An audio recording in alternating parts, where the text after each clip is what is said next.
everyone here. Thank you, Senator Subiri, for your sponsorship speech. And the senators mentioned by the gentleman from Bukidnon are hereby made co-authors of this particular bill.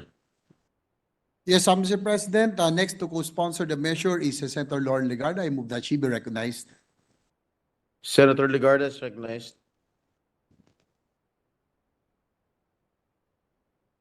With the permission of the author and the sponsor, I would like to read my co-sponsorship speech in support of the measure. It is an honor to support Senate Bill 2535, the Philippine Agriculturists Act of 2024. This measure seeks to empower our agricultural sector by professionalizing and regulating the practice of agriculture in the Philippines. As we all know, it has been a backbone of the nation's economy, with 24.5% of the workforce engaged in the sector, highlighted in the August 2023 Labor Force Survey by the PSA. While the services industry may dominate in scale, agriculture remains a lifeblood of food security and economic stability. The journey towards professionalizing agriculture began way back in 1997 with the passage of RA 8435, the Agriculture and Fisheries Modernization Act, or AFMA. Building on this foundation, Senate Bill 2535 proposes the creation of a professional regulatory board for agriculturists under the Professional Regulation Commission, PRC. The bill seeks to elevate the status of Filipino agriculturists by creating a professional regulatory board for agriculturists under the PRC.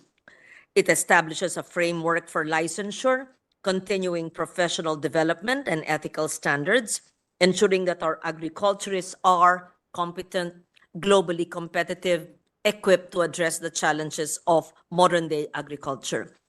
The bill's provisions such as mandatory licensure, professional development, integration of the profession ensure a clear pathway for agriculturists to thrive in their careers. It guarantees that government positions in agriculture are filled by qualified professionals, enhancing the delivery of basic services to our farmers and fisher folk. But more than just professionalizing the sector, this measure sends a powerful message. We value the work of those who feed our nation. And as we face the escalating impacts of the climate crisis on food production, skilled and ethical agriculturists will play a critical role in safeguarding livelihoods and ensuring food security in generations to come. I therefore urge my esteemed colleagues to join the sponsor, Senator Mig Subiri, in supporting this measure. Let us champion the professionalization of our agriculturists and reaffirm our commitment to the heart of our nation's economy, agriculture. Honestly, I'm very surprised to find out that this is really not regulated yet, and there is nothing yet in the PRC, and therefore it is of urgent concern. Thank you, Mr. President. Thank you, Senator Legarda, Majority Leader. Mr. President, next to co-sponsor the measure is Senator Ronald Bato de los. I move that he be recognized. Senator De Rosa is recognized. Thank you, Mr. President. Majority Leader.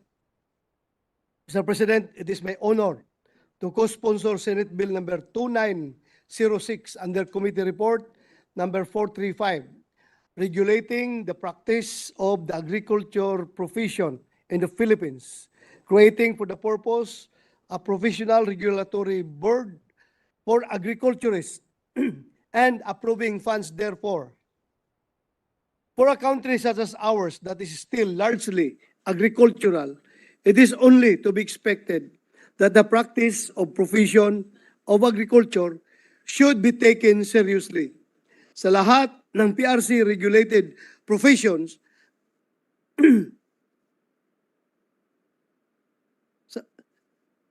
na meron tayo sa ating bansa, Mr. President, ang agricultural na lang ang walang enabling law. Sa halip na isang enabling law, ang profesyon ng agrikultura ay nakadepende lamang sa isang administrative issuance na inilabas noon pang taong 2000. Traditionally, tinuturing nating backbone ng ating ekonomiya ang agrikultura. Ngunit, dahil walang batas na sumasakop sa propesyon ng agrikultura, tila ang ating mga agriculturist ay walang sandalan. This is why I wish to express my gratitude and commendation to the good Senator Zubiri, serving as subcommittee chairperson of the Subcommittee on Philippine Professional Agriculturists of the Committee on Civil Service, Government Reorganization, and Professional Regulation for taking charge of this important bill. With the passage of this bill into law, we are establishing a much-needed regulatory framework for the practice and profession of agriculture, a framework that is founded in authentic recognition and legal support, one that creates a professional regulatory board for agriculture that lays down the legal guidelines for their licensure examination and registration, and one that expressly provides how their profession is to be practiced. Kailangan natin suportahan ang kultura ng agrikultura, Mr. President.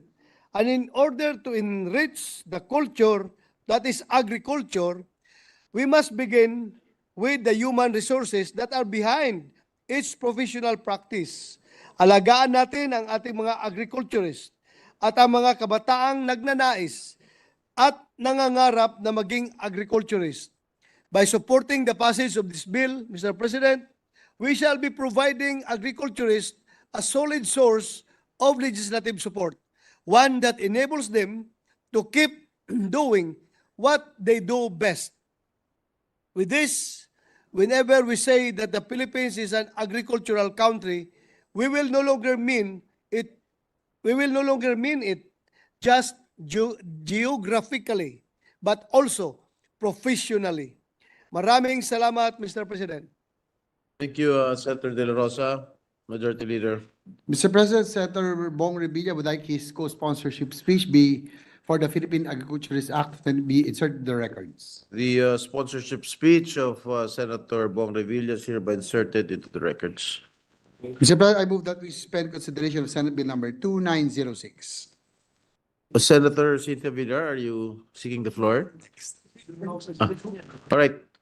Can you reiterate your previous motion? Mr. President, I move that we suspend consideration of Senate Bill number Is 2906. there any objection? There being none, motion's approved. Mr. President, I move that we resume consideration of Senate Bill number 1536 under Committee Report number 87. This is the bill on the expanded Las Piñas, Parañaque Wetland Park of 2022. So moved, Mr. President. Any objection? There being none, resumption of consideration of Senate Bill number 1536 under Committee Report 87 is now in order.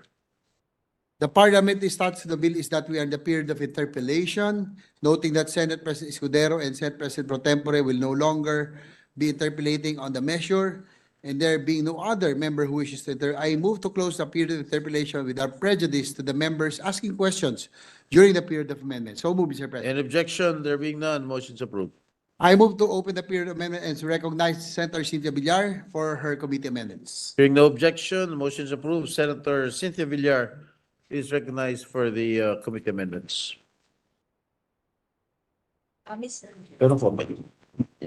Mr. President, upon further discussion with the committee, we will no longer pursue the amendments indicated in the committee report. In its place, we will introduce individual amendments. All right, thank you, Majority Leader. I move to open the period of individual amendments and recognize once again the sponsor, Senator Cynthia Villar. So move, Mr. President. Can you please close the period of committee amendments? Sorry. Yes, Mr. President, I would the motion. I move to close the period of committee amendments. Hearing no objection, the motion's approved. I move to open the period of individual amendments and recognize Senator Cynthia Villar. So move, Mr. President. Hearing no objection, the motion's approved. Senator Cynthia Villar is recognized for her individual amendments. Thank you very much, Mr. President.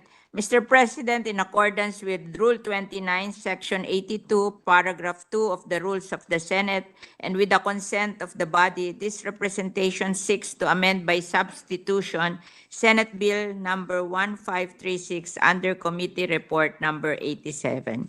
With that, I move that we amend the bill by deleting the entire text after enacting after the enacting clause and replacing the same